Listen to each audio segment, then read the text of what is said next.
প্রত্যেকবারের মতো কিছু সারপ্রাইজ তো আছেই, তো এখানেও সারপ্রাইজ আছে আজকের ভিডিওতে। তো ভিডিওর মধ্যে নানান ধরনের ইম্পর্টেন্ট কোশ্চেন যেগুলো তোমাদের পরীক্ষায় গুরুত্বপূর্ণ সেগুলো নিয়ে তো আলোচনা হবেই, তার উত্তর নিয়ে আলোচনা হবে। তো দেখতে থাকো।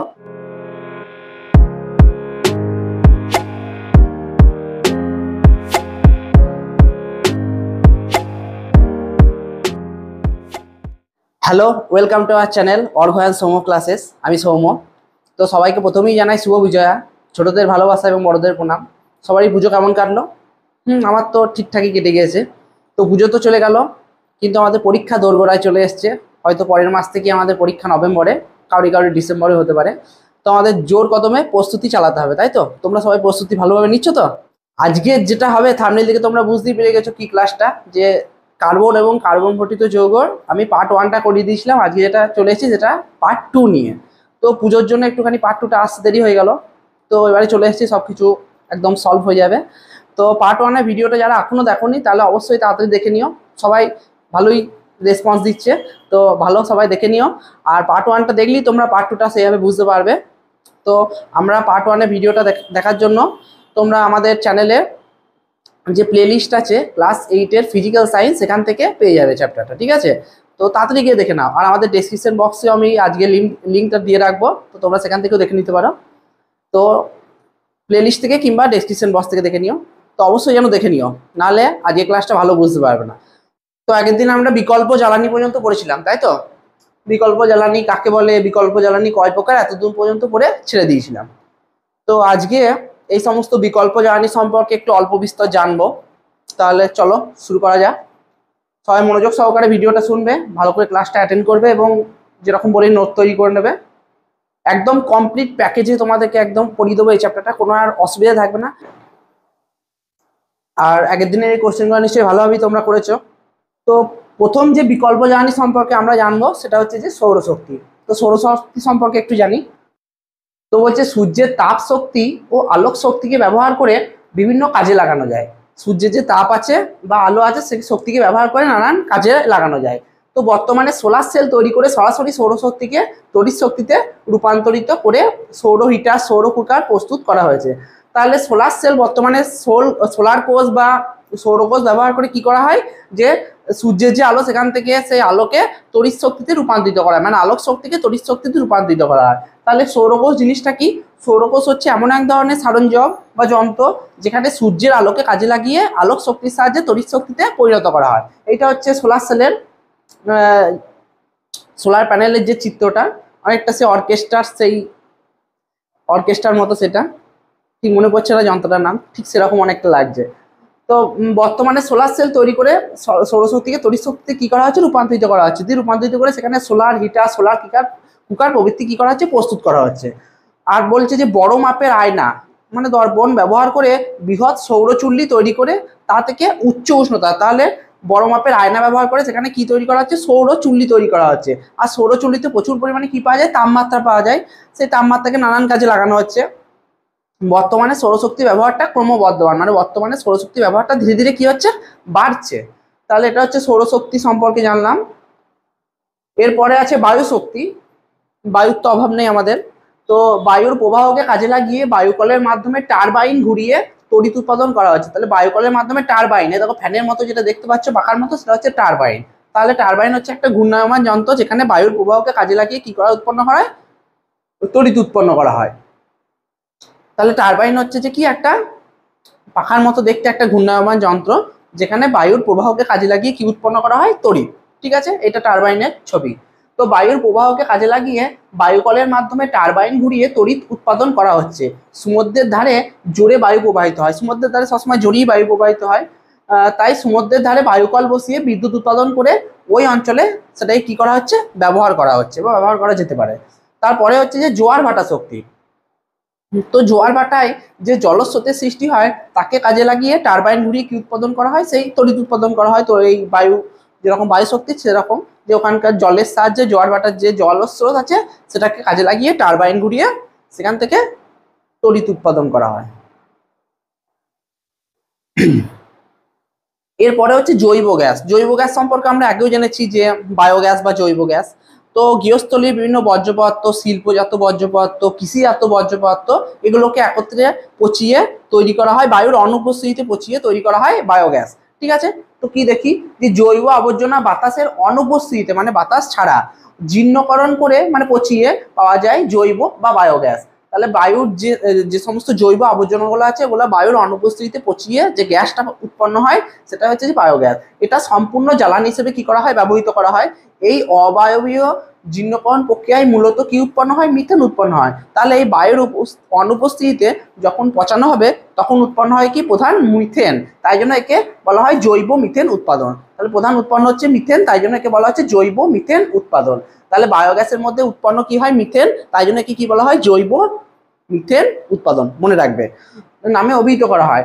গৃহস্থ, শিল্পজাত, কৃষিজাত জৈব আবর্জনা এই কাজে ব্যবহার করা। তাহলে গৃহস্থলীর বিভিন্ন বর্জ্য পদার্থ, তরকারি খোসা, শাকসবজির খোসা, ফলের খোসা, তাহলে বিভিন্ন কৃষিজাত বর্জ্য পদার্থ, কীটনাশক সার, তারপরে শিল্পজাত বিভিন্ন বর্জ্য পদার্থ বা মরা পশু পাখি, গবাদি পশুর মলমূত্র, এই সমস্ত মিশিয়ে তৈরি করা হচ্ছে মূলত বায়োগ্যাস। ঠিক আছে, বায়োগ্যাসের মূল উপাদান কি, বায়োগ্যাসের মধ্যে প্রধান কি থাকে, গোবর, তাই জন্য কি বলা হয় গোবর গ্যাস, তাই তো। এরপরে হচ্ছে যে বায়োফুয়েল। তো বলছে বায়োফুয়েল বলতে বোঝায় উদ্ভিদ ও অণুজীবের মধ্যে আত্তীকরণ হওয়া কার্বন ঘটিত যৌগ থেকে তৈরি জ্বালানি।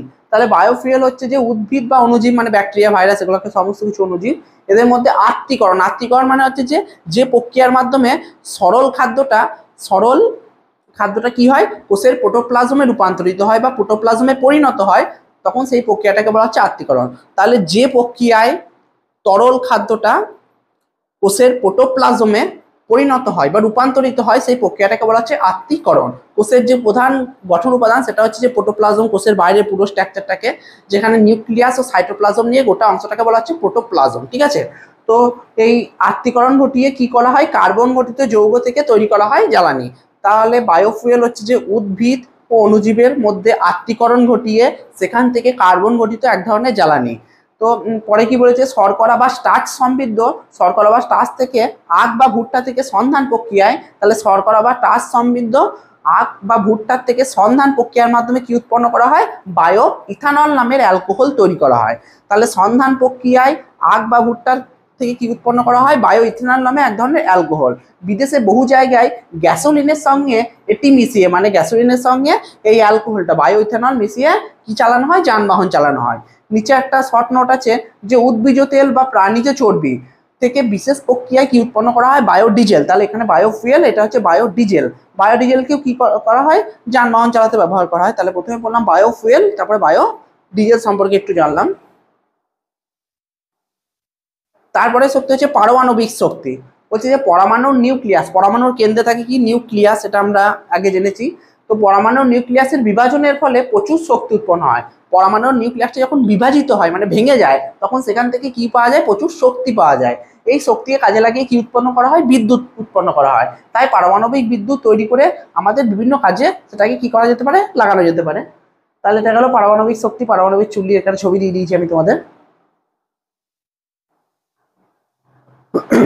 এবারে যেটা আসবো সেটা হচ্ছে রাসায়নিক শিল্পে কার্বন ডাইঅক্সাইডের ব্যবহার সম্পর্কে, uses of CO2 in chemical industry. তো প্রথমে হচ্ছে যে ইউরিয়া তৈরি, কি হবে, ইউরিয়া তৈরি করা হয়, মানে কার্বন ডাইঅক্সাইড আর অ্যামোনিয়া থেকে কি হবে, ইউরিয়া প্রস্তুত করা হয়। তো কি বলেছে যে দেখি যে কৃষিকাজে ভালো ফসল পেতে নাইট্রোজেন ঘটিত রাসায়নিক সার ব্যবহার করা হয়। তাহলে কৃষিকাজে যদি ভালো আমরা ফসল পেতে চাই তাহলে কি ব্যবহার করা হবে, N2 ঘটিত সার। সবচেয়ে বেশি ব্যবহৃত হয় সেটা হচ্ছে যে ইউরিয়া। তাহলে 150 বায়ুমণ্ডলীয় চাপে এবং 200 ডিগ্রি সেলসিয়াস উষ্ণতায়, তাহলে কত বায়ুমণ্ডলীয় চাপ, 150 বায়ুমণ্ডলীয় চাপে এবং 200 ডিগ্রি সেলসিয়াস উষ্ণতায় কার্বন ডাইঅক্সাইড আর অ্যামোনিয়ার বিক্রিয়ায় কি উৎপন্ন হয়, ইউরিয়া। তাহলে এটা মনে রাখবে যে 150 বায়ুমণ্ডলীয় চাপ আর এটা কত, উষ্ণতা হচ্ছে যে 200। তাহলে 150 বায়ুমণ্ডলীয় চাপ আর 200 ডিগ্রি সেলসিয়াস উষ্ণতায় কি উৎপন্ন হয়, কার্বন ডাইঅক্সাইড আর অ্যামোনিয়ার বিক্রিয়ায় ইউরিয়া তৈরি হয়। তাহলে ইউরিয়া কিভাবে প্রস্তুত করা হয় সেটা কোশ্চেন আসতে পারে, অথবা পরীক্ষাগারে সব রাসায়নিক শিল্পে কার্বন ডাইঅক্সাইডের ব্যবহার আসতে পারে কোশ্চেন, অথবা কার্বন ডাইঅক্সাইড ও অ্যামোনিয়াকে যদি মেশানো হয় তাহলে কি পাওয়া যায় সেটাও কোশ্চেন আসতে পারে।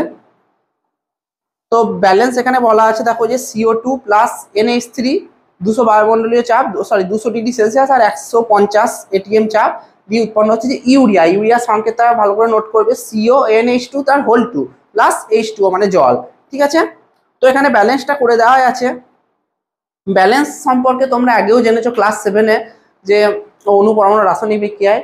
তো যাদের ব্যালেন্স সম্পর্কে এখনো জানো না, তাহলে ব্যালেন্সটা ভালোভাবে তৈরি করে নিও, কারণ পরবর্তী যে সমস্ত ক্লাসগুলো আছে 9, 10 এবং আরও আপারে যখন যদি সায়েন্স নিয়ে পড়ো, তাহলে সেখানে নানান কেমিক্যাল ব্যালেন্সগুলো আছে। তো এটা হচ্ছে ভিত, তো এটা ভালো করে শিখে রাখবে ব্যালেন্সটা। তো তোমাদের যদি ব্যালেন্সের কারণে কোনো অসুবিধা হয়, তাহলে আমাকে আজকের এই ভিডিওতে কমেন্টে জানাবে, আমি তারপরে তাহলে একটা আলাদা করে রাসায়নিক বিক্রিয়ার যে সমস্ত ব্যালেন্সগুলো আছে সেগুলো নিয়ে একটা ক্লাস তোমাদেরকে করে দেবো। ঠিক আছে, তো এখানে আমি ব্যালেন্সটা একটু দেখিয়ে দিচ্ছি তোমাদের, যে এখানে আছে CO2, তাহলে এখানে ফার্স্টে এটা হচ্ছে বাঁ দিক আর এটা হচ্ছে ডান দিক। তো বাঁ দিকে কি কি মৌল আছে তোমাদেরকে দেখতে হবে। দেখো এখানে প্রথম মৌল আছে কি C, কার্বন। কার্বন কটা আছে, কিছু নাই মানে একটা আছে। ও মানে অক্সিজেন, ও কটা আছে এখানে, ও আছে দেখো দুটো। এখানে 2টা ব্যালেন্সের পরে ওটা যোগ হয়েছে, তো 2টাকে না ধরি আমরা আগে করি। তো 2টাকে যদি আমরা না ধরি, সাপোজ এটা আমি কেটে দিলাম, তো এখানে নাইট্রোজেন কি তাহলে C পাওয়া গেল, ও পাওয়া গেল, আর কি পাওয়া যাবে N কটা আছে এখানে, Nও আছে কটা, এখানে কিছু না মানে একটা N মৌল একটা, আর হাইড্রোজেন আছে কটা, 3টে। তাহলে এখানে 4টে মৌল আছে C, N, O আর H। ঠিক আছে, আর এদিকে যদি দেখি তাহলে এখানে কটা আছে C, এখানে C দেখো কিছু না মানে নিচে একটা আছে, তারপরে ও অক্সিজেন কটা আছে এখানে, অক্সিজেন এখানে একটা আর এইখানে একটা, তাহলে 1 আর 1 মিশে কটা হলো, দুটো।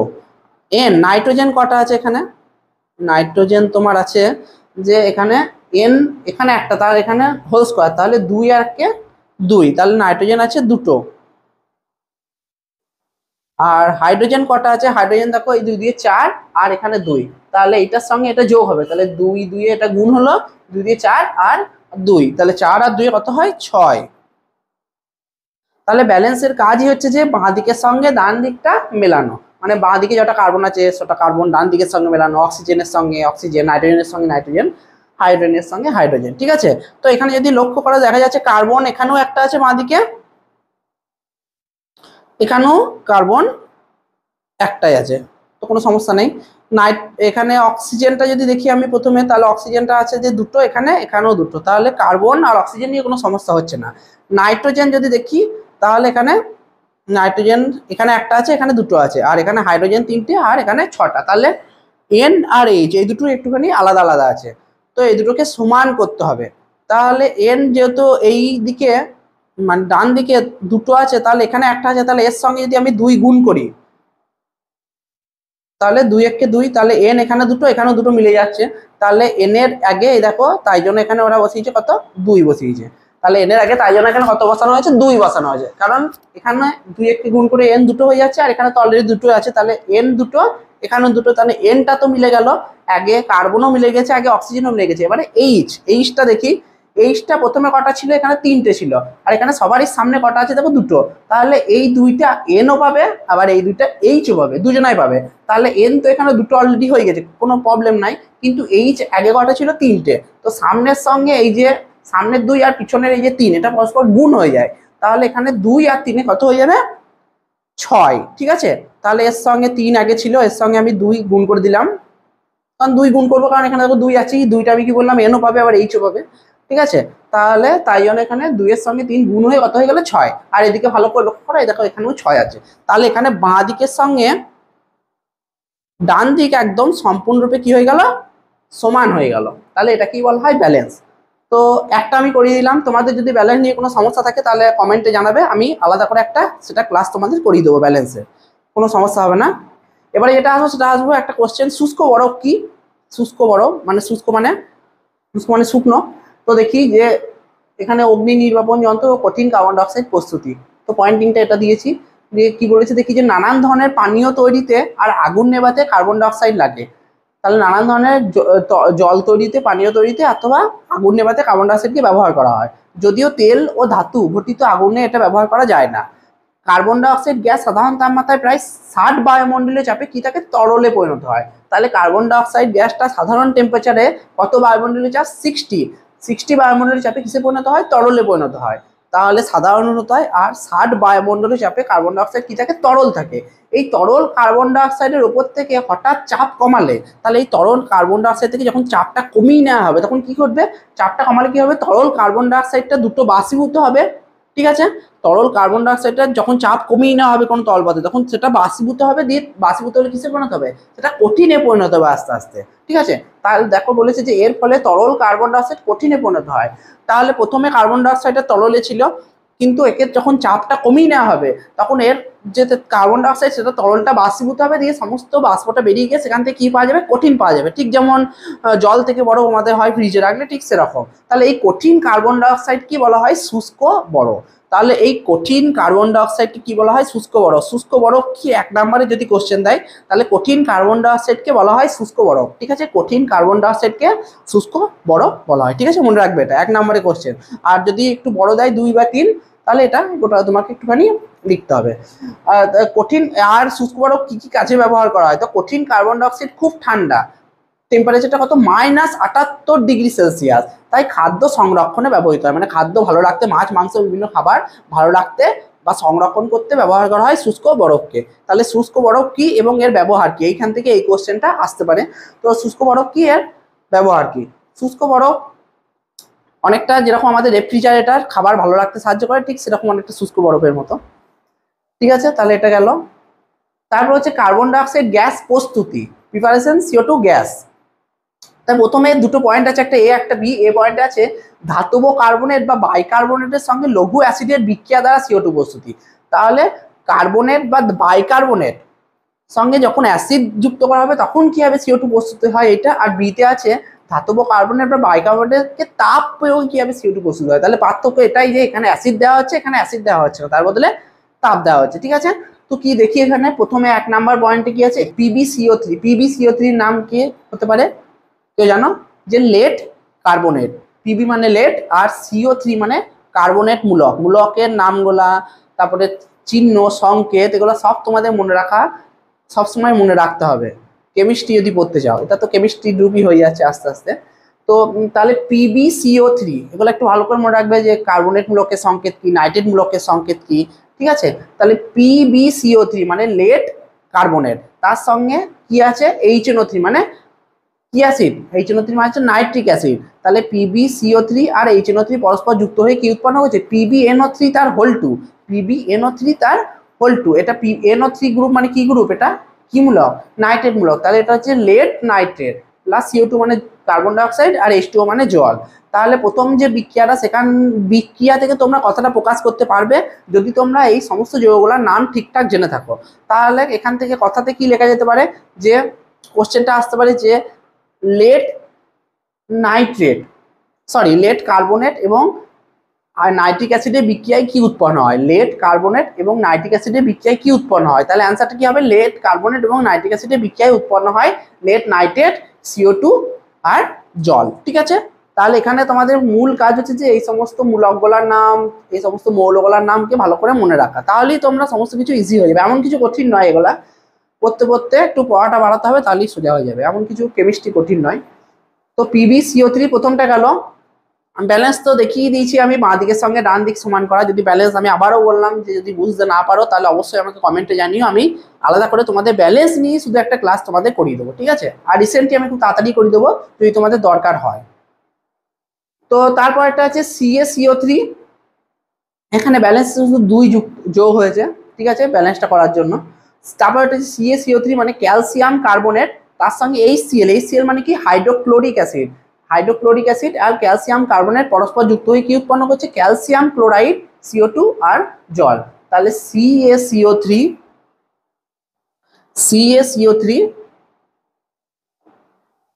আর HCl মানে হাইড্রোক্লোরিক অ্যাসিড। তাহলে ক্যালসিয়াম কার্বনেট এবং হাইড্রোক্লোরিক অ্যাসিড যুক্ত হয়ে কি উৎপন্ন হয়, calcium chloride, carbon die oxide আর জল। ঠিক আছে, তো এটা গেল 2 নাম্বার বিক্রিয়াটা। তো এবার আসছে 3 নাম্বারে NO2CO3। তাহলে এটা হচ্ছে সোডিয়াম কার্বনেট। তাহলে সোডিয়াম কার্বনেটের সঙ্গে সালফিউরিক অ্যাসিডের বিক্রিয়ায় কি উৎপন্ন হচ্ছে? সোডিয়াম সালফেট, SO4 মানে sulphate, sodium sulphate plus CO2 plus জল। তাহলে NO2 মানে হচ্ছে Na মানে sodium, sodium carbonate, CO3 carbonate, তার সঙ্গে সালফিউরিক অ্যাসিডের বিক্রিয়ায় উৎপন্ন হচ্ছে Na2SO4 মানে sodium sulphate plus CO2 plus H2O। 4 নম্বরে MgCO3 নাম কি হতে পারে? ম্যাগনেসিয়াম কার্বনেট, তার সঙ্গে হাইড্রোক্লোরিক অ্যাসিডের বিক্রিয়ায় উৎপন্ন হচ্ছে magnesium chloride plus CO2 plus জল। 5 নাম্বার আছে NaHCO3, HCO3 কোন মূলকের সঙ্গে? বাইকার্বনেট, HCO3 মানে বাইকার্বনেট, আর H যদি না থাকে শুধু CO3 থাকে তাহলে সেটা কার্বনেট, ঠিক আছে?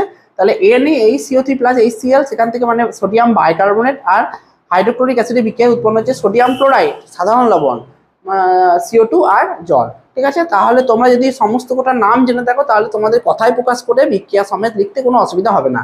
তো এই 5টা কোশ্চেন হতে পারে। প্রথমটা তো আমি বলিয়ে দিলাম যে লেড কার্বনেটের সঙ্গে নাইট্রিক অ্যাসিড যুক্ত করলে কি উৎপন্ন হয়, সমীকরণ সহ লেখো। তাহলে তোমাদের তখন লিখতে হবে যে লেড কার্বনেটের সঙ্গে নাইট্রিক অ্যাসিড যুক্ত করলে উৎপন্ন হয় lead nitrate, CO2, carbon dioxide আর জল, ঠিক আছে? দিয়ে এই বিক্রিয়াটা ব্যালেন্সটা করে দিবে, ঠিক আছে? এরকম করে 5টা আছে।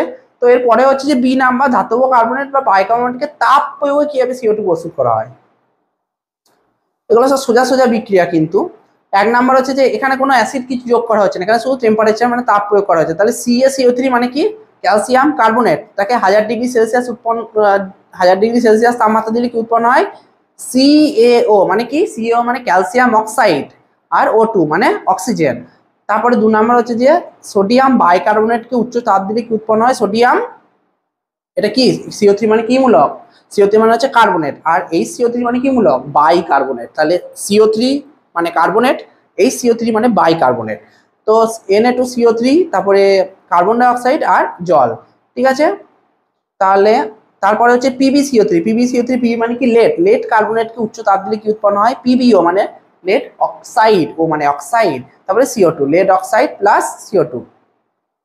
তো যেগুলো ব্যালেন্স সবেরই যে ব্যালেন্স করতে হবে তারপর মানে নাই, যেগুলোতে অলরেডি মিশে গিয়েছে মানে বাঁ দিকের সঙ্গে ডান দিক সমান হয়ে গেছে তাদের আর ব্যালেন্স করার দরকার নেই। যেমন এটাতে কোনো ব্যালেন্স নাই, বাঁ দিকের সঙ্গে ডান দিক একদম সমান, কারণ এখানে Pb একটা আছে, এখানেও Pb একটা আছে, এখানে C একটা আছে, এখানেও C একটা আছে, এখানে O 3টে আছে, এখানেও দেখো O, এ দেখো 2টো, আর এখানে একটা, তাহলে 2 আর 1 যোগ করে 3, ঠিক আছে?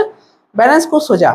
তারপরে হচ্ছে 4 নাম্বার হচ্ছে ক্যালসিয়াম বাইকার্বনেটকে যদি তাপ দেওয়া হয় তাহলে উৎপন্ন হচ্ছে calcium carbonate plus CO2 plus জল।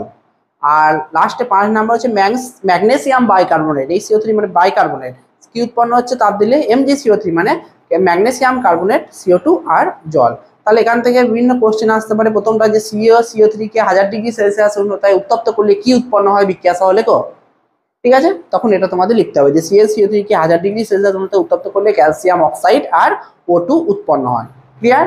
আর তারপরে এই বিক্রিয়াটা দিয়ে দেবে সেম টু সেম এরকম 5টা, ঠিক আছে? লাস্ট এই কোশ্চেনটা কি হতে পারে যে ম্যাগনেসিয়াম বাইকার্বনেটকে তাপ প্রয়োগ করলে কি পাওয়া যেতে পারে বা কি পাওয়া যায়। তাহলে তখন লিখতে হবে ম্যাগনেসিয়াম বাইকার্বনেটকে তাপ প্রয়োগ করলে MgCO3 মানে ম্যাগনেসিয়াম কার্বনেট, CO2 আর জল পাওয়া যায়। আর C নাম্বারটা তোমরা তো জানোই যে কার্বনকে বাতাসে পোড়ালে কার্বন ডাইঅক্সাইড উৎপন্ন হয়, C প্লাস O2 মানে কার্বন ডাইঅক্সাইড, এটা তোমরা সবাই জানো। বেশ, তাহলে এইটা একটুখানি ভালো করে করে রাখবে বিক্রিয়াজাত চ্যাপ্টারগুলা, এটা ইম্পর্টেন্ট আছে, স্টার দিয়ে রাখলাম, গোটা জিনিসটা করে রাখবে।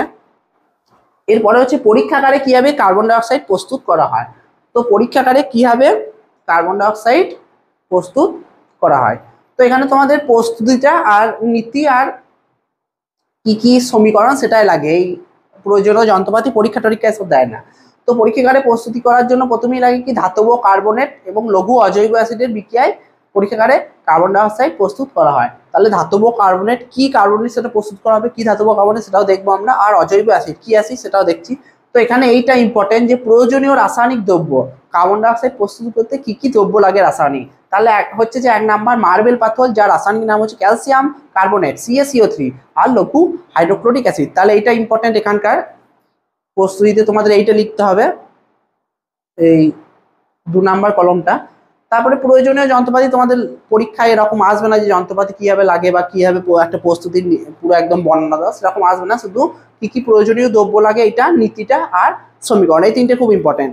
তো নীতিটাতে কি বলেছে?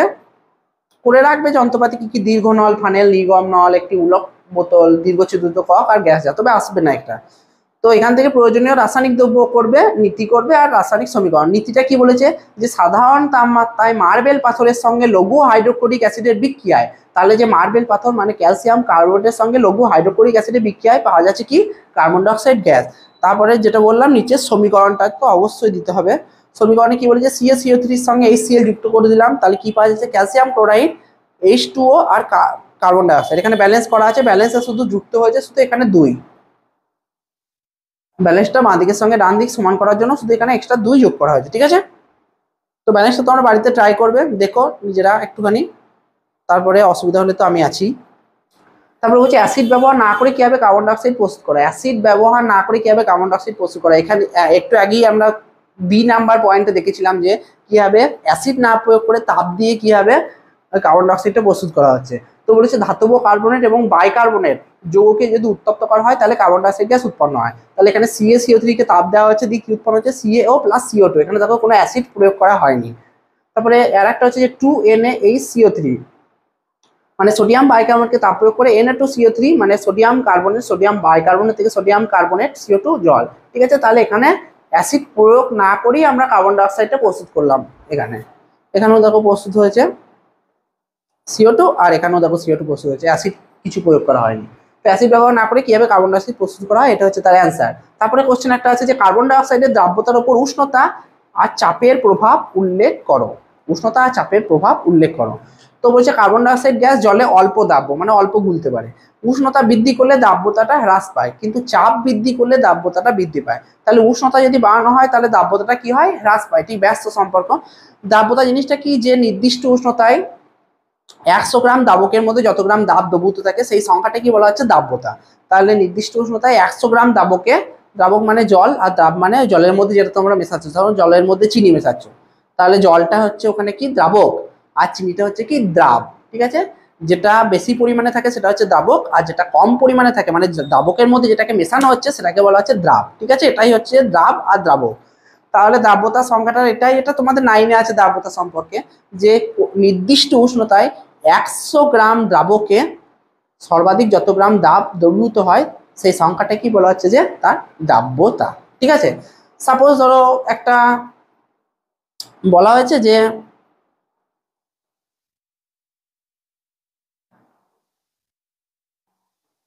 এখানেই দেখাচ্ছি যে 20 ডিগ্রি সেলসিয়াস উষ্ণতায়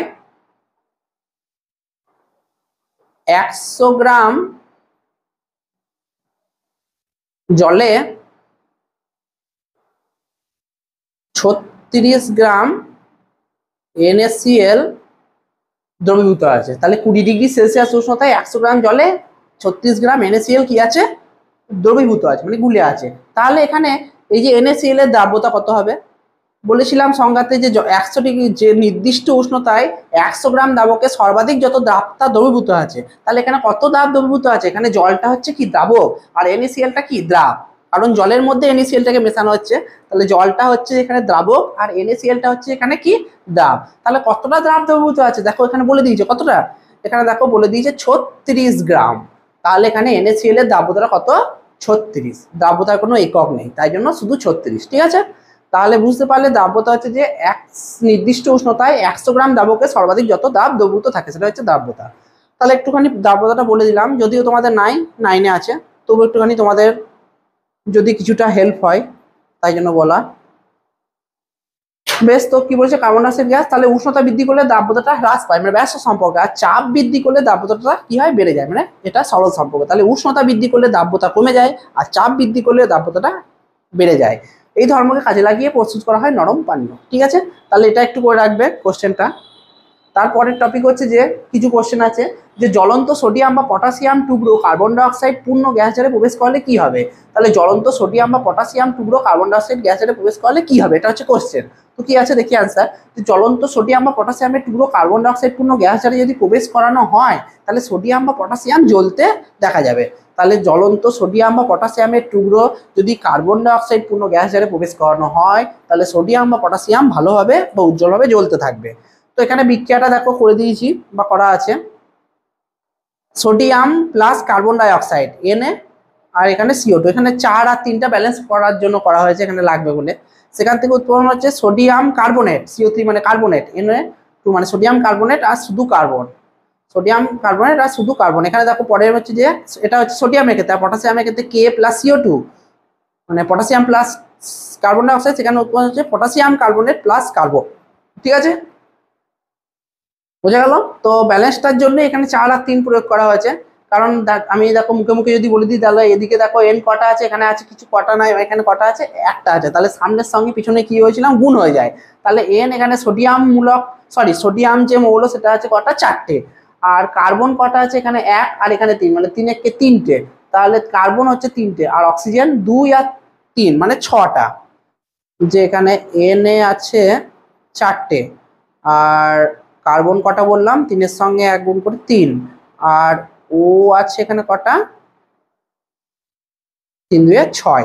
ঠিক আছে, তো এদিকেও যদি দেখো যে এটা হলো বাঁ দিকের ক্ষেত্রে। ডান দিকের ক্ষেত্রে n এখানে সামনে 2 আর পিছনে 2, সামনে আর পিছনে 2 গুণ হয়, তাহলে 2 দিয়ে n 4টে, দেখো n 4টে মিলে গেল। কার্বন এখানে একটা আছে আর সামনে দুইটা আমি বলেছিলাম, এখানে nও পাবে, Na পাবে, আবার CO পাবে, আর O পাবে, সবকটাই পাবে, সবকটা মৌল এখানে 2টা পাবে। তাহলে C এখানে একটা আছে আর এখানে 2, তাহলে 2 একে কি হবে, গুণ না যোগ, কি বলেছিলাম, গুণ। তাহলে এই দিকের ক্ষেত্রে আমি লিখছি যে Na এখানে 2-এর সঙ্গে 2 গুণ হয়ে গেল, দিয়ে পাওয়া গেল 4টে। আর ওখানে কার্বন হয়ে গেল 2-এর সঙ্গে 1 গুণ, তাহলে 2টো। আর এখানে অক্সিজেন হয়েছে কটা, এখানে 3টে, আর এই সামনে 2, তাহলে 3 আর 2 6। এখানে একটা ছোট্ট পারা গ্যাঞ্জাম হয়েছে যে এখানে কার্বন আর একটা এখানে আছে, তাহলে 2-এর সঙ্গে 1 কি হবে, এখানে কিন্তু গুণ হবে না, এখানে হবে যোগ, কারণ সামনে দেখো এখানে যোগ চিহ্ন আছে, তাহলে 2 আর 1 যোগ করে কত হবে, 3। তাহলে দেখো বাঁ দিকের সঙ্গে ডান দিকে একদম মিলে গেছে, Na 4টে, এ দেখো Na 4টে, কার্বন 3টে, এই দেখো 3টে কার্বন, এ দেখো অক্সিজেন 6টা, অক্সিজেন 6টা। ঠিক আছে, এরকম করে পটাশিয়ামটা করে দিয়েছে। বেশ, পরের কোশ্চেন হচ্ছে কার্বন ডাই অক্সাইডে জলীয় দ্রবণের নীল লিটমাসকে লাল করে কেন? তো কার্বন ডাই অক্সাইডে জলীয় দ্রবণ নীল লিটমাসকে কি করে দেয়, লাল করে দেয় কেন? কি দেখি যে লিটমাস হচ্ছে যে একটা নির্দেশক কি, নির্দেশক হচ্ছে একটা রাসায়নিক পদার্থ যেটা কি করে, অ্যাসিড আর ক্ষার এই দুটো দ্রবণে আলাদা আলাদা রং ধারণ করে। এই রং ধারণ করে কি হয়, যে দ্রবণটা অ্যাসিডীয় না ক্ষারীয় সেটা চিনতে সাহায্য করে। তাহলে নির্দেশক হচ্ছে যে এক ধরনের রাসায়নিক পদার্থ যেটা অ্যাসিড দ্রবণ আর ক্ষার দ্রবণে আলাদা আলাদা রং ধারণ করে। এই রং ধারণের মাধ্যমে যে দ্রবণটা আমরা নিয়েছি, দ্রবণের প্রধান উপাদান কি, দ্রাব আর দ্রাবক। ঠিক আছে, দ্রাব আর দ্রাবক বলে দিলাম ওখানে। তো এই যে দ্রবণটা নিয়েছি সেটা অ্যাসিডীয় না ক্ষারীয় সেটা চিনতে সাহায্য করে, কে চিনতে সাহায্য করে, এই নির্দেশক। এটা লিটমাসটা হচ্ছে একটা নির্দেশক লিটমাস আছে, তারপরে মিথাইল অরেঞ্জ আছে, ফেনোলফথেলিন আছে, মিথাইল রেড আছে, এগুলো সব ক্লাস 9-এ তোমরা শিখবে। আর নির্দেশক তোমরা ক্লাস 7-এ পড়েছিলে। কোন চ্যাপ্টারে পড়েছিলে ক্লাস 7-এ? স্মৃতিশক্তি কার স্ট্রং আছে? পদার্থের গঠন, পদার্থের গঠন বলে কি একটা চ্যাপ্টার ছিল, পরিবেশ গঠনে পদার্থের ভূমিকা, এরকম একটা কি চ্যাপ্টার ক্লাস 7-এর। তো এখানে পড়েছিলেন নির্দেশক। তো এখানে বলেছে যে তাহলে নির্দেশক অ্যাসিড দ্রবণে কি করে, মানে লিটমাসটা অ্যাসিড দ্রবণের রংটা কি করে, অ্যাসিড দ্রবণে নীল থেকে লাল হয়, অ্যাসিড দ্রবণে লিটমাসটা নীল থেকে কি হয়, লাল হয় অ্যাসিডে। আর ক্ষারের ক্ষেত্রে কি হবে, লাল থেকে কি হবে, নীল হবে।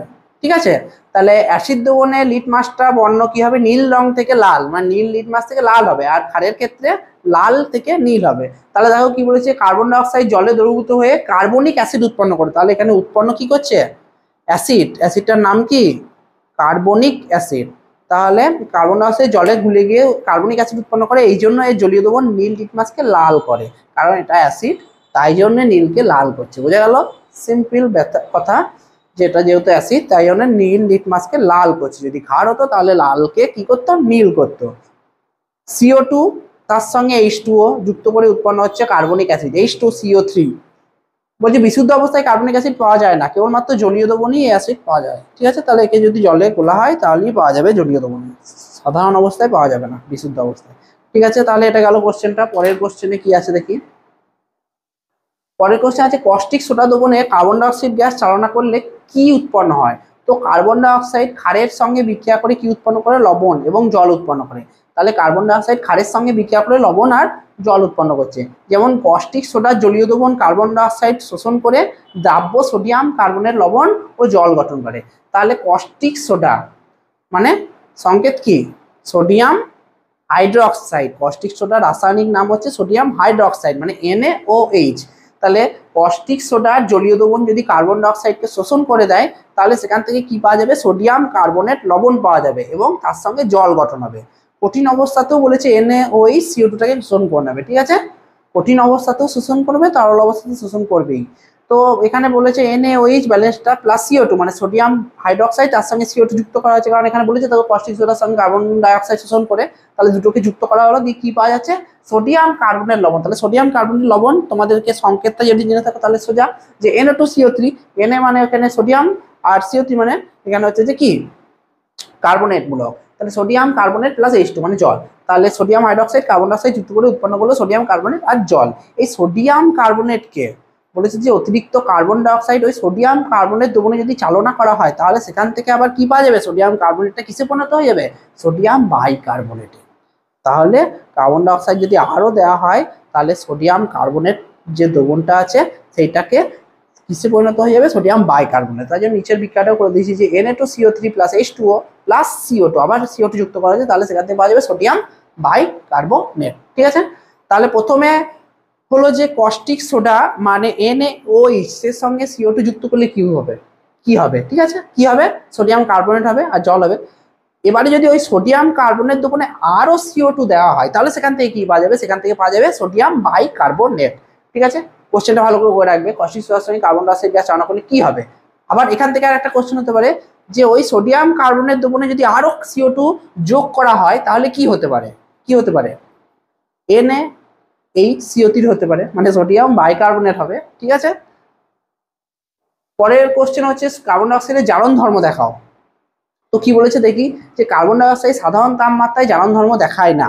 কার্বন ডাইঅক্সাইড পূর্ণ গ্যাস জারের মধ্যে জ্বলন্ত ম্যাগনেসিয়ামকে প্রবেশ করালে ম্যাগনেসিয়াম আরো উজ্জ্বলভাবে জ্বলতে থাকে।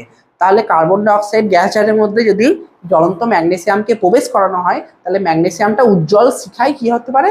জ্বলতে থাকে।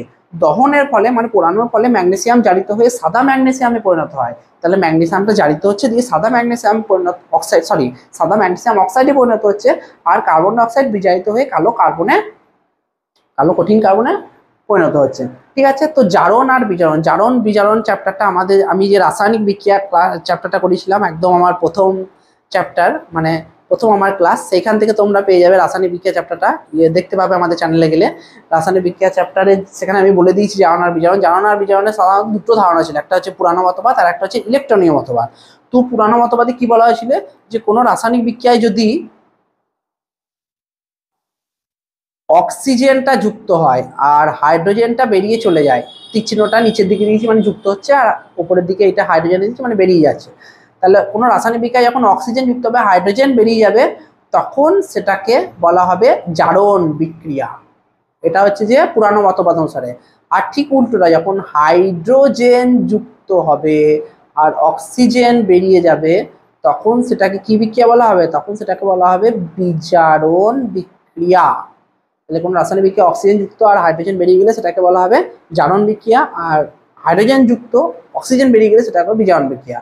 আর একটা ছিল ইলেকট্রনীয় মতবাদ, কোনো রাসায়নিক বিক্রিয়ায় যখন কোনো পরমাণু বা আয়ন ইলেকট্রন যখন ত্যাগ করে দেয় মানে ছেড়ে দেয় তখন সেটাকে বলা হয় কি বিক্রিয়া? জারণ বিক্রিয়া। আর কোনো রাসায়নিক বিক্রিয়ায় যখন কোনো পরমাণু বা আয়ন যখন ইলেকট্রন গ্রহণ করে তখন সেটাকে বলা হয় বিজারণ বিক্রিয়া, ঠিক আছে? তো জারণের ক্ষেত্রে জারিত হয় আর বিজারণের ক্ষেত্রে বিজারিত হয়, ঠিক আছে? কারণ জারণের ক্ষেত্রে কি হচ্ছে, ইলেকট্রনটা কি করে দিচ্ছে? ছেড়ে দিচ্ছে, মানে ইলেকট্রনের সংখ্যাটা কমে যাচ্ছে, তাহলে যে পরমাণু বা আয়নটা আছে সেটা কি হবে? জারিত হবে। আর যখন বিজারণ ঘটছে তখন ইলেকট্রনের সংখ্যাটা কি হয়ে যাচ্ছে?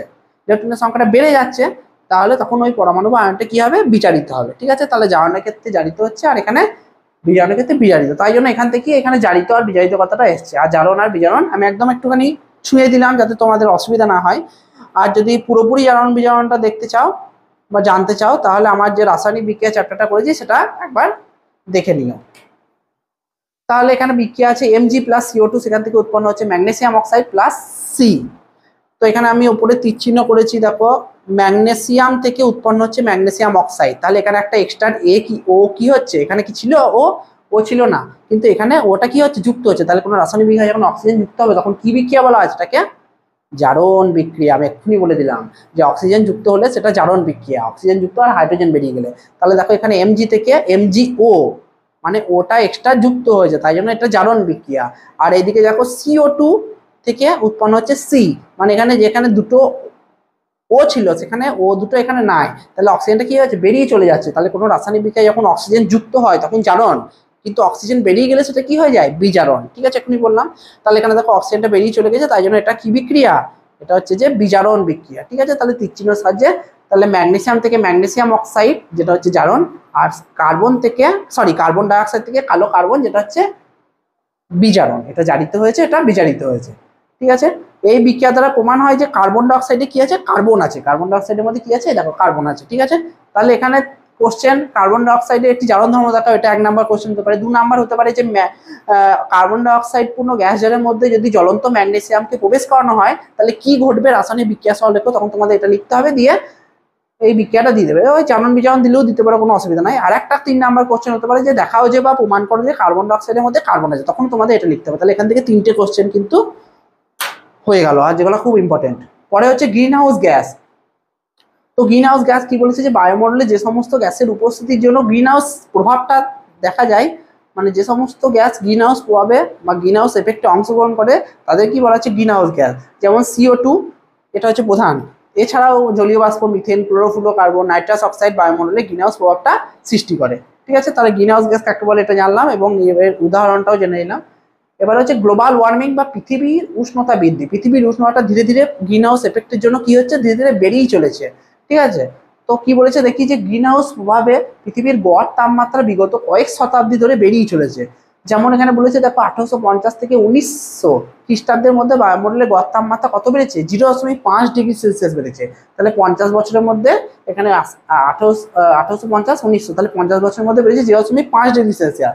আবার বলেছে যে 1900 থেকে আবার 2000 খ্রিস্টাব্দের মধ্যে তাপমাত্রা বেড়েছে আবার 1 ডিগ্রি সেলসিয়াস, মানে ডবল হয়ে গেল এখানে। ঠিক আছে, 0.5 থেকে 1, তাহলে ডবল হয়ে যাচ্ছে। তাহলে এখানে দেখো যে প্রত্যেক খ্রিস্টপূর্বাব্দের মধ্যে কি হচ্ছে, তাপমাত্রা ধীরে ধীরে বাড়ছে, আর দ্বিগুণ পরিমাণে এখানে বাড়ছে।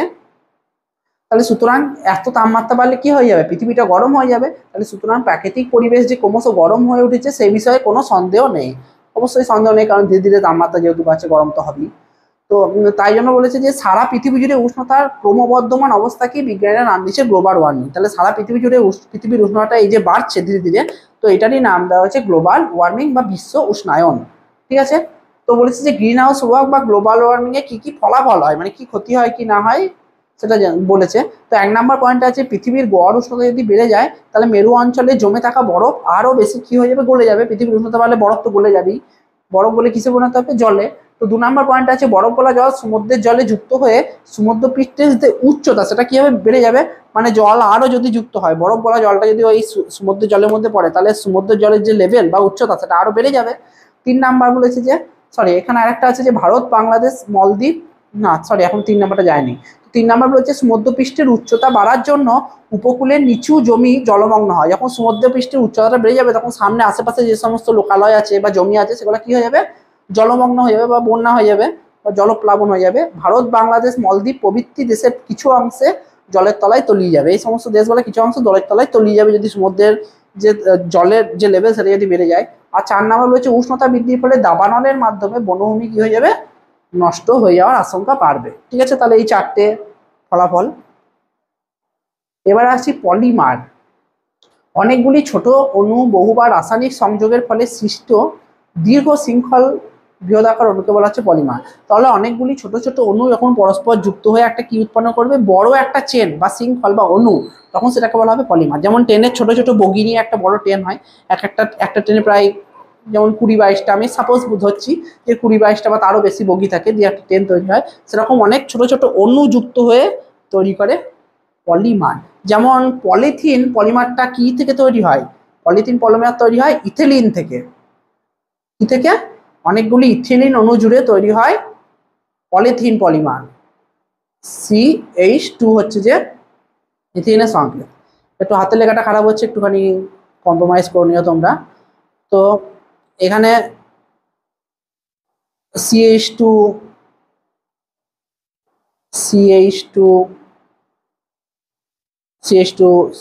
এরকম করে অনেকগুলি অণু পরস্পর রেলের বগির মতো যুক্ত হতে হতে একটা বড় একটা শৃঙ্খল গঠন করছে, এরকম করে চলতেই থাকবে এরকম করে। এখন CH2 করে CH2 অনেক আছে, তাই জন্য আমরা সেখানে লিখে দিই n সংখ্যক। কত সংখ্যক? n সংখ্যক, অসংখ্য তাই জন্য n সংখ্যক লিখে দেওয়া হয়েছে। তাহলে CH2 এরকম করে চলতেই থাকবে। তো এই যে পলিমারটা গঠন হচ্ছে এটার নাম কি? পলিথিন। তাহলে এটা হচ্ছে ইথিলিন, অনেকগুলি ইথিলিন পরস্পর যুক্ত হয়ে তৈরি হয় যে পলিমারটা, সেটার নাম কি? পলিথিন। ঠিক আছে, তাহলে অনেকগুলি ছোট ছোট অণু পরস্পর যুক্ত হয়ে একটা বৃহৎ যে অণু গঠন করে সে অণুটারই নাম দেওয়া হয়েছে কি? পলিমার। ঠিক আছে, দু ধরনের পলিমার, একটা হচ্ছে বায়োডিগ্রেডেবল, একটা হচ্ছে নন বায়োডিগ্রেডেবল পলিমার, খুব আছে পরীক্ষায়। তো কি বলেছে? প্রাকৃতিক জৈব পলিমারগুলি ব্যাকটেরিয়া দ্বারা নষ্ট হয়ে যায়। প্রাকৃতিক যে সমস্ত পলিমারগুলি আছে জৈব, সেগুলো ব্যাকটেরিয়া দ্বারা কি হয়ে যাবে? নষ্ট হয়ে যায়। তাই প্রাকৃতিক জৈব পলিমারগুলিকে বলা হয় বায়োডিগ্রেডেবল পলিমার। আর কৃত্রিম যে সমস্ত পলিমারগুলো আছে সেগুলো ব্যাকটেরিয়া দ্বারা নষ্ট হতে চায় না বা নষ্ট হয় না, এই সমস্ত পলিমারগুলোকে বলা হয় নন বায়োডিগ্রেডেবল পলিমার। তাহলে এখানে বায়োডিগ্রেডেবল যেগুলো পলিমারগুলো আছে সেগুলো ব্যাকটেরিয়া দ্বারা নষ্ট হয়ে যাচ্ছে, যেমন চটের বস্তা, কাগজ, এগুলো ব্যাকটেরিয়া দ্বারা বা মাটির সঙ্গে কিছুদিন রাখলে সেটা মাটির সঙ্গে মিশে যাবে। কিন্তু নন বায়োডিগ্রেডেবল যে পলিমারগুলো আছে, মানে প্লাস্টিক, পলিথিন, এগুলো সহজে ব্যাকটেরিয়া দ্বারা নষ্ট হতে চাইবে না, এদেরকে বলা হবে নন বায়োডিগ্রেডেবল পলিমার। তাহলে বায়োডিগ্রেডেবল আর নন বায়োডিগ্রেডেবল কাকে বলে? পলিমার করে রাখবেন। বায়োডিগ্রেডেবলের উদাহরণ হতে পারে চটের বস্তা, কাগজ। নন বায়োডিগ্রেডেবল হচ্ছে পলিথিন, প্লাস্টিক, এগুলো। এবারে বিভিন্ন পলিমার আছে, তাদের ধর্ম আর ব্যবহার সম্পর্কে একটু জানতে হবে। Polythene, Teflon, PVC, nylon, terylene. তো পলিথিন হচ্ছে ধর্ম হচ্ছে নমনীয় কিন্তু আংশিক কঠিন, নরম কিন্তু সামান্য কঠিনও হয়, মোমের মতো। তড়িতে কুপরিবারে তড়ি যেতে পারে না, কিছু কিছু রাসায়নিকের প্রতি নিষ্ক্রিয়। কিছু কিছু পলিথিন আছে এগুলো রাসায়নিক বিক্রিয়ায় নিষ্ক্রিয় হয়, কোনো কাজ করে না। ব্যবহার কি হতে পারে? ব্যবহারটা তোমাদের উপরেই ছেড়ে দিয়েছি, পলিথিনের ব্যবহার। যে বিভিন্ন ধরনের প্লাস্টিকের বিভিন্ন জিনিস তৈরিতে, তারপরে পরীক্ষাগারে বিভিন্ন রাসায়নিক সরঞ্জাম তৈরিতে, বোতল, ড্রাম, তারপরে যে তারের, ইলেকট্রিক তারের যে কুপরিবাহী যে আস্তরণটা থাকে সেটাও প্লাস্টিক দিয়ে তৈরি হয়। ঠিক আছে, তো ড্রাম, বোতল, জলের বোতল, এগুলা জলের পাইপ, তারপরে বড় বড় পাইপ, এগুলা সবই পলিথিন দিয়ে তৈরি হয়। তাহলে ব্যবহারটা তোমরা নিজেরা লিখবে, নিজেরা। আর এটা করতেই পারবে, পলিথিনের ব্যবহার তোমরা না জানা নাও কেউ। তারপরে হচ্ছে টেফলন হচ্ছে উচ্চ গলনাঙ্ক বিশিষ্ট তড়িতের কুপরিবাহী। উচ্চ গলনাঙ্ক বিশিষ্ট তড়িতের কুপরিবাহী, বিভিন্ন ক্ষয়কারী রাসায়নিকের প্রতি উল্লেখযোগ্যভাবে নিষ্ক্রিয়। বিভিন্ন যে সমস্ত ক্ষয়কারী রাসায়নিক যে সমস্ত পদার্থগুলো আছে তাদের ক্ষেত্রে এই টেফলনটা নিষ্ক্রিয়, মানে কোনো বিক্রিয়া করে না। একে কি কাজে ব্যবহার করে? নন স্টিকের বাসনপত্র তৈরিতে, গাড়ির রঙের ওপর ফুলের দিতে, রাসায়নিক শিল্পে। তো এই সমস্ত পলিমারগুলোর ব্যবহারগুলো একটু ভালো করে রাখবে আর ধর্মটা করে রাখবে। ঠিক আছে, ব্যবহারটা বেশি ইম্পর্টেন্ট। ব্যবহারগুলোই দেয় পিভিসি। পিভিসি পুরো নাম কি? Polyvinyl chloride. পলিভিনাইল ক্লোরাইড তো মনে রাখবে, ক্লাস 7-এ ছিল এটাও। যে পিভিসি হচ্ছে স্বচ্ছ বা অস্বচ্ছ, শক্ত, জল, তেল, পেট্রোল ও কিছু কিছু রাসায়নিক সংস্পর্শে নিষ্ক্রিয়। তাহলে এটা স্বচ্ছ হতে পারে আবার অস্বচ্ছ হতে পারে, এর মধ্যে আলো যেতেও পারে বা না যেতেও পারে। শক্ত, জল, তেল, পেট্রোল ও কিছু কিছু রাসায়নিক সংস্পর্শে এটা কি হয়ে যায়? নিষ্ক্রিয় হয়ে যায়। তো কিসে ব্যবহার করা হয়? জলের পাইপ, ইলেকট্রিক তারের আবরণ, বিভিন্ন জিনিসের পাত্র তৈরিতে, বর্ষাদি, গাম্বুট, চপ্পল তৈরিতে ব্যবহার করা হয়। ঠিক আছে, তারপর হচ্ছে নাইলনটা কি? নাইলন বলছে ধর্ম হচ্ছে যে স্বচ্ছ, শক্ত আর জলরোধী তন্তু, মানে জলকে রোধ করতে পারে। ব্যবহার এখানেও এটাও লেখা নাই যে বর্ষা তৈরিতে, তারপরে মাছ ধরার ছিপ, দড়ি ইত্যাদি তৈরিতে নাইলন ব্যবহার করা হয়, নাইলনের দড়ি।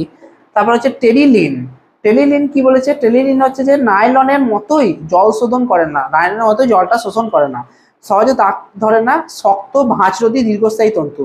তাহলে নাইলনের মতোই জলটাকে শোষণ করে না, সহজে দাগও ধরে না, ভাঁজরোধী মানে ভাঁজটা রোধ করে, শক্ত এবং দীর্ঘস্থায়ী একটা তন্তু। এটির ব্যবহার কি? সুতো মিশিয়ে টেরিকট নামক কাপড় তৈরি করা হয়। এটা টেলিলিনের মতোই ভাঁজরোধী তন্তু, কিন্তু সুতোর থাকায় জল শোষণ করতে পারে। যেহেতু সুতো আছে তাই জন্য জল শোষণ করতে পারছে এবং বায়ু চলাচল করতে পারে। তাই আমাদের মতো আর্দ্র গ্রীষ্মপ্রধান দেশে জামা কাপড় তৈরিতে ব্যবহার করা হয় এই টেলিলিন। ঠিক আছে, তাহলে জামা কাপড় তৈরিতে হতে পারে, টেলিলিনে কাপড়, সুতো মিশিয়ে জামা কাপড় প্রস্তুত করা হয়। তো এই সমস্ত কটার ব্যবহার একটু করে রাখবে। আর পলিথিন, পিভিসি, নাইলন, এগুলো একটু ইম্পর্টেন্ট, এগুলো একটু করে রাখবে। সবকটাই ভালোভাবে করবে, কোনটা দিয়ে দিতে পারে তার কোনো ঠিক নেই, কিন্তু দেবে এখান থেকে একটা ব্যবহার, এটা শিওর। তারপর হচ্ছে যে কৃত্রিম পলিমারের ব্যবহারের অসুবিধা কি কি, কৃত্রিম পলিমার ব্যবহারের অসুবিধা। তো বলেছে বেশিরভাগ কৃত্রিম পলিমার জৈব ভঙ্গুর না হওয়ায়, মানে ব্যাকটেরিয়া দ্বারা যেহেতু ভাঙতে পারে না, তাই জন্য সেগুলি কখনোই ক্ষয়প্রাপ্ত বা সম্পূর্ণ নষ্ট হয় না। যেহেতু এগুলা কৃত্রিম পলিমার, তাই জন্য ব্যাকটেরিয়া দ্বারা ভাঙতে পারবে না, ঠিক নন বায়োডিগ্রেডেবলের মতো। এগুলি ফলে সেগুলি নালা নর্দমা নদী খাল বিলে পড়ে সেগুলি কি করে দেবে, ভরাট করবে এবং সেগুলিকে দূষণ ঘটাবে। আর ভরাট করলে কি হবে, একটা জাম সৃষ্টি হবে, ফলে জল যেতে পারবে না, দিয়ে বন্যার সৃষ্টি হবে সেখান থেকে। আবার প্লাস্টিক জাতীয় কৃত্রিম পলিমারের দহনে ডায়াস্কিন, প্লাস্টিক নামক কৃত্রিম পলিমারের দহনে ডায়াস্কিন, ঠিক আছে, ডায়াস্কিন নামক ভয়ানক বিষাক্ত বায়ুদূষক গ্যাস উৎপন্ন হয়। তাহলে এটা একটা শর্ট কোশ্চেন করে রাখবে। এর ফলে জীবের বিভিন্ন ধরনের মারণ রোগ সৃষ্টি হবে। তাহলে কৃত্রিম পলিমার যেগুলো আছে সেগুলো জৈব ভঙ্গুর নয়, তার ফলে একদিকে যেমন বন্যার সৃষ্টি করবে, দূষণের সৃষ্টি করবে, অন্যদিকে যে সমস্ত প্লাস্টিক নামক যে কৃত্রিম পলিমার সেটা ডায়াস্কিন নামে এক ধরনের বিষাক্ত বায়ুদূষক গ্যাস উৎপন্ন করে, যার ফলে পরিবেশ তো দূষিত হয়, এছাড়া আমাদের নানান ধরনের মারাত্মক রোগের সৃষ্টি হয়। এখানেই পুরো চ্যাপ্টারটা একদম ক্লোজ, যে পার্ট 1 আমি করিয়েছি, পার্ট 2 আজকে করালাম। তো পুরো চ্যাপ্টারটা একদম কভার করে দিলাম, কোনো অসুবিধা আর বাকি থাকবে না এই চ্যাপ্টারটা করার পর তোমাদের। আর তোমাদের আমি বলেছিলাম যে আগের ভিডিওতেও কিছু সারপ্রাইজ ছিল, এই ভিডিওতেও কিছু সারপ্রাইজ তো থাকবেই। তো সারপ্রাইজটা হচ্ছে যে কিছু গুরুত্বপূর্ণ কোশ্চেন তোমাদের জন্য নিয়ে চলে এসেছি, যেটা এই চ্যাপ্টারেরই আজকে যেটুকুনি পড়লাম সেখান থেকে, ঠিক আছে। তো সেটা একটুখানি ভালো করে নোট করে রেখো, গুরুত্বপূর্ণ কোশ্চেন। তো প্রথমে গুরুত্বপূর্ণ কোশ্চেন হচ্ছে যে দৈনন্দিন জীবনে সৌরশক্তির প্রত্যক্ষ ব্যবহার লেখো। প্রথমে এই কোশ্চেনগুলো পড়ে দিচ্ছি, যেগুলো থাকবে না সেগুলো নিয়ে আমি আলোচনা করব। তো দৈনন্দিন জীবনে সৌরশক্তির প্রত্যক্ষ যে ব্যবহার সেটা সম্পর্কে আলোচনা করো। এটা হয়তো দেওয়া নাই, আমি বলে দিচ্ছি এটা কি হতে পারে। 2 নাম্বার হচ্ছে যে কার্বন ডাই অক্সাইড ও অ্যামোনিয়া থেকে কিভাবে ইউরিয়া প্রস্তুত হয়, এটা আমি করে দিয়েছি, ইউরিয়া কিভাবে প্রস্তুত করা হয় 2 নাম্বারটা। 3 নাম্বার কার্বন ডাই অক্সাইডের একটি জারণ ধর্ম দেখাও, এটাও করে দিয়েছি। 4 নাম্বার কার্বন ডাই অক্সাইডের দ্রাব্যতার উপর তাপমাত্রা ও চাপের প্রভাব লেখে, এটাও করেছি আমি, কোশ্চেন আছে দেখবে। শুষ্ক বরফ কি এর ব্যবহার লেখো, এটাও করা হয়েছে। পরীক্ষাগারে কার্বন ডাই অক্সাইড প্রস্তুতির নীতি ও সমীকরণ, নীতি আর সমীকরণ ইম্পর্টেন্ট খুব, নীতি সমীকরণ ভালো করে করবে। 7 নাম্বার কার্বন ডাই অক্সাইডের জলীয় দ্রবণে নীল লিটমাসকে লাল করে কেন, এটাও করালাম। তাহলে 8 নাম্বার কোশ্চেন হচ্ছে যে অপ্রচলিত বা অচিরাচরিত শক্তি বলতে কি বোঝো। তাহলে অপ্রচলিত শক্তি কি, যে সমস্ত শক্তির ব্যবহার এখনো ভালোভাবে প্রচলন হয়নি, যেমন তাদেরকে বলা হচ্ছে অপ্রচলিত শক্তি, যেমন জোয়ার ভাটা শক্তি, সৌরশক্তি, এগুলো এখনো ব্যাপকভাবে ব্যবহার করা এখনো হয়নি, কিন্তু এগুলো ব্যবহার করা আমাদের জরুরি, যাতে পরিবেশটা দূষণ না হয়। আর প্রচলিত শক্তি যে সমস্ত শক্তিকে প্রচুর পরিমাণে ব্যবহার করা হচ্ছে এবং প্রচুর পরিমাণে ব্যবহার করার ফলে যাদের যে ভান্ডার সেটা ধীরে ধীরে কমে যাচ্ছে। এটা আমরা আগের দিন ক্লাসে বিকল্প জ্বালানি নিয়ে আলোচনা করেছিলাম, যে কয়লা, পেট্রোল, এগুলো সব, কয়লা, প্রাকৃতিক গ্যাস, পেট্রোলিয়াম, এগুলো প্রচুর পরিমাণে ব্যবহার করা হচ্ছে, দূষণও প্রচণ্ড ঘটাচ্ছে। তো তাদের বিকল্প উৎস হিসেবে এই সমস্ত অপ্রচলিত শক্তিকে ব্যবহার করতে বলা হয়েছে, যেমন সৌরশক্তি, বায়ুশক্তি, জোয়ার ভাটা শক্তি, এগুলো। গ্রিন হাউস এফেক্ট কাকে বলে, এটা দেওয়া নাই, এটা বলে দেবো আমি 9টা। 10 নাম্বার গ্লোবাল ওয়ার্মিং কাকে বলে, পৃথিবীর উষ্ণতা ধীরে ধীরে বেড়ে যাচ্ছে, এটা গ্লোবাল ওয়ার্মিং, এটা তো বলেছি। গ্লোবাল ওয়ার্মিং এর ক্ষতিকারক প্রভাব, এটাও বলা আছে। পলিমার কাকে বলে, এটাও বলেছি। 2টি প্রাকৃতিক ও 2টি কৃত্রিম পলিমারের নাম লেখো, এটা আমাকে বলতে হবে। 14 নাম্বার পলিথিন ও পিভিসি এর ব্যবহার, এটা এক্ষুনি বলে দিলাম, বক্সে এটা ছিল, পলিথিন আর পিভিসি মানে পলিভিনাইল ক্লোরাইডের ব্যবহার। আর 15 নাম্বার লাস্ট কোশ্চেন, বায়োডিগ্রেডেবল ও নন বায়োডিগ্রেডেবল পলিমার কাকে বলে। এর সঙ্গে তোমরা কৃত্রিম পলিমারের ব্যবহারে কি কি অসুবিধা সেটাও করে রাখতে পারো। তো একটা তোমাদের আঁচ দিয়ে দিলাম কিরকম কোশ্চেন হতে পারে। তো এখান থেকে পুরো কোশ্চেনটা, পুরো চ্যাপ্টারে যদি কোশ্চেনগুলোকে একত্রে মেশাও দিয়ে করো, তাহলে আশা করছি তোমাদের কিছু না কিছু উপকার হবেই। তো এখানে যে কোশ্চেনগুলো এবার পেলাম না সেগুলো একটু আলোচনা করি। প্রথমে ছিল দৈনন্দিন জীবনে সৌরশক্তির প্রত্যক্ষ ব্যবহার উল্লেখ করো। তো দৈনন্দিন জীবনে সৌরশক্তির প্রত্যক্ষ ব্যবহার 1 নাম্বার হচ্ছে যে আলোক শক্তিকে তড়িৎ শক্তিতে রূপান্তরিত করার ব্যবস্থাকে বলা হচ্ছে সৌরকোষ। সৌরকোষ কি করে, সূর্যের আলোকে ব্যবহার করে আলোক শক্তিকে তড়িৎ শক্তিতে রূপান্তরিত করে। এর সাহায্যে স্বল্প চাহিদার বিদ্যুৎ উৎপাদন করা হয়, যেগুলোতে খরচ কম। 2 নাম্বার সৌরশক্তিকে লেন্স ব্যবহার মধ্য দিয়ে, সৌরশক্তিকে লেন্স ব্যবস্থার মধ্যে দিয়ে তাপে এবং সেই তাপ থেকে বিদ্যুৎ উৎপাদনের মধ্যে দিয়ে সৌর চুল্লি কাজ করানো হয়, যে সৌর চুল্লির সাহায্যে প্রচুর উষ্ণতা তৈরি করা হয়, সেটাকে কাজে লাগানো হয়। তাহলে 1 নাম্বার স্বল্প চাহিদার বিদ্যুৎ উৎপাদনে, আর সৌর চুল্লি 2 নাম্বার, ঠিক আছে। তো এই পয়েন্টটা করে রাখবে, যে দৈনন্দিন জীবনে সৌরশক্তির প্রত্যক্ষ ব্যবহার। 2 নাম্বার আর একটা কোশ্চেন ছিল যে 2টি প্রাকৃতিক পলিমার, 2টি কৃত্রিম পলিমারের নাম লেখো। প্রাকৃতিক পলিমারের নাম হচ্ছে সেলুলোজ আর প্রোটিন। সেলুলোজ হচ্ছে উদ্ভিদের গঠনের উপাদান, প্রধান উপাদান হচ্ছে সেলুলোজ। আর উদ্ভিদ কোষের যে কোষ প্রাচীরের বাইরে যে অংশটা থাকে সেটা হচ্ছে সেলুলোজ। কৃত্রিম পলিমার হচ্ছে যে পলিথিন আর প্লাস্টিক, তাহলে দুটো প্রাকৃতিক পলিমার, দুটি কৃত্রিম পলিমার। আর একটা কোশ্চেন হচ্ছে গ্রিন হাউস এফেক্ট কাকে বলে। এই কোশ্চেনটা লেখা ছিল না মানে অ্যান্সারটা, তবু তোমরা জানো এটা অনেক দিন থেকেই করে আসছো, green house effect, global warming, বিশ্ব উষ্ণায়ন, এগুলো সব অনেক আগে থেকেই জানো তোমরা। তো কি বলেছে, সূর্য থেকে আসা ইনফ্রারেড রশ্মি শোষণ করে পৃথিবী গরম হয়ে যায়। তাহলে সূর্য থেকে একটা রশ্মি আছে যেটা হচ্ছে ইনফ্রারেড রশ্মি বা অবলোহিত রশ্মি, যেটা শোষণ করে পৃথিবী কি হয়ে যায়, গরম হয়ে ওঠে। শুষে নেওয়া তাপ শক্তির কিছুটা মাটি, জল ও পরিবেশের নানা পদার্থের অণুদের মধ্যে ছড়িয়ে পড়ে। তাহলে এই যে ইনফ্রারেড রশ্মিটা শুষে নিল, সেখান থেকে কি পাওয়া যাবে, তাপ পাওয়া যাবে। সেই তাপটা কি হচ্ছে, পরিবেশের বিভিন্ন যে সমস্ত উপাদানগুলো আছে, উপাদানগুলো কি কি, মাটি, জল, এবার নানান পদার্থের উপাদান, নানান পদার্থের অণুদের মধ্যে কি হয়, ছড়িয়ে পড়ে। তাহলে ইনফ্রারেড রশ্মি থেকে যে তাপটা পাওয়া যায়, সেই তাপ শক্তিটা মাটি, জল এবং আরো যে সমস্ত পরিবেশের বিভিন্ন পদার্থের অণু আছে তাদের মধ্যে ছড়িয়ে যাবে। আর বাকি শক্তিটুকু কি হবে, পৃথিবী আবার ইনফ্রারেড রশ্মিরূপেই ছেড়ে দেবে। বাকি যে শক্তিটুকু আছে সেটা ইনফ্রারেড রশ্মিরূপেই ছেড়ে দেবে। বাতাসে থাকা কিছু গ্যাসের অণু ওই ছেড়ে দেওয়া কম শক্তির ইনফ্রারেড রশ্মি শুষে নেয়। তো ও পরবর্তীকালে তো ওইটা ইনফ্রারেড রশ্মিটা ছেড়ে দিল পৃথিবী। কিন্তু আমাদের বায়ুমণ্ডলের মধ্যে যে সমস্ত গ্যাস আছে যেগুলো গ্রিন হাউস প্রভাবে সাহায্য করে, কি কি গ্যাস আমরা জানলাম, যে carbon dioxide, nitrous oxide, CFC, এগুলো জলীয় বাষ্প, এগুলা কি করবে, বায়ুমণ্ডলের মধ্যে ভাসমান অবস্থায় থাকবে। এবার যখন ইনফ্রারেড রশ্মিটা পুনরায় যেতে চাইবে, তখন এদের মধ্যে ধাক্কা খাবে। এদের মধ্যে এই সমস্ত গ্যাসের যে সমস্ত অণুগুলো আছে তাদের মধ্যে ধাক্কা খাবে, দিয়ে পুনরায় আবার এরা কিছুটা ধাক্কা খাওয়া বলে কিছুটা শুষে নেবে ওই রশ্মিটাকে, আর বাকিটা আবার পুনরায় প্রতিফলনের মাধ্যমে পৃথিবী পৃষ্ঠে পাঠিয়ে দেবে। ঠিক যেন আলোর প্রতিফলনের মতো, যেমন আলো একটা তলের ওপর পড়বে, দিয়ে দ্বিতীয় মাধ্যমের তলে যাওয়ার সময়ই বিভেদ তল থেকে দিক পরিবর্তন করে আবার প্রথম মাধ্যমে ফিরে আসবে, সেটাকে হচ্ছে আলোর প্রতিফলন। আলোর প্রতিফলন বলে সংজ্ঞা। আলোর প্রতিফলন আর প্রতিসরণ, তোমরা জানো, আলো একটা তলের মধ্যে পড়বে, দিয়ে বিভেদ তলের মধ্যে ধাক্কা খেয়ে আবার প্রথম মাধ্যমে ফিরে আসবে, সেটা হচ্ছে আলোর প্রতিফলন। ঠিক সেরকমই বায়ুমণ্ডলে যে সমস্ত গ্যাসগুলি আছে, যেমন যারা গ্রিন হাউস এফেক্টে অংশগ্রহণ করে, যেমন কার্বন ডাইঅক্সাইড, নাইট্রাস অক্সাইড, জলীয় বাষ্প, সিএফসি, ক্লোরোফ্লোরোকার্বন, এরা কি করে, এই যে ইনফ্রারেড রশ্মিটা ছেড়ে দিয়েছিল এটা এরা শোষণ করে নেয় কিছুটা, আর বাকিটা প্রতিফলন করে দেয়।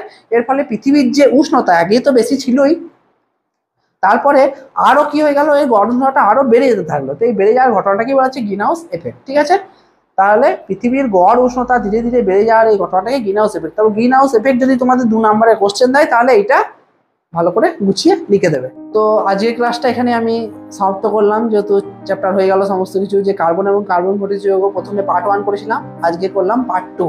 তো দুটো ভিডিও ভালো করে দেখবে, আবারও রিভিশনটা তৈরি করবে ভালো করে, এটা খুব ইম্পর্টেন্ট চ্যাপ্টার। তো রিভিশনটা ভালো করে তৈরি করবে, আর তোমরা অবশ্যই জানাবে ভিডিওটা কেমন লাগলো, তোমাদের কতটা উপকার হচ্ছে, কতটা কি না হচ্ছে। তাহলেই আমি জানতে পারবো আমরা যে আমাদের দ্বারা তোমাদের কোনো কি উপকার হচ্ছে, কিছু বিন্দুমাত্র উপকারও তো আসতে পারছি কিনা, সেটা আমাদের মোটিভেট করবে। তোমরা যত আমাদের ওদিক থেকে পুশ করবে, আমরা তত মোটিভেটেড হব এবং তোমাদেরকে নতুন নতুন কিছু উপহার দেবো, এটাই আমাদের আশা তোমাদের কাছ থেকে। তো কমেন্ট করবে, শেয়ার করবে বন্ধুদের সঙ্গে, এবং ভালো লাগলে অবশ্যই পাশে থাকবে। আর তোমরা তো পাশে আছোই, আমাদের এত ভালোবাসার জন্য অসংখ্য ধন্যবাদ। আর পরবর্তী তোমাদের কি ক্লাস লাগবে, এইটের কোন চ্যাপ্টার সম্পর্কে লাগবে, সেটাও তোমাদের কমেন্ট বক্সে জানিও। সেটা আমরা খুব তাড়াতাড়ি করিয়ে দেবো, খুব তাড়াতাড়ি আমি পরের যে ক্লাস তোমাদের লাগবে সেটা আমাকে জানিও, আমি করিয়ে দেবো। ঠিক আছে, একদম সহজ সরলভাবে একদম করিয়ে দেবো, কোনো অসুবিধা হবে না। আজকে যেমন ক্লাসটা করলাম, আশা করছি তোমাদের কোনো ক্লাসটা সম্পর্কে কোনো অসুবিধা থাকার কথা নয়। আর আমি আবারও বলছি, যদি অসুবিধা দেখে থাকে তাহলে আমাকে জানাবে, আমি সেটা নিয়েও একটা ভিডিও তোমাদেরকে বা ক্লাস করিয়ে দেবো। ঠিক আছে, তাহলে সবাই এভাবেই পাশে থেকো, ভালো থেকো, থ্যাংক ইউ। আবার দেখা হবে পরে কোনো ভিডিওতে। টাটা।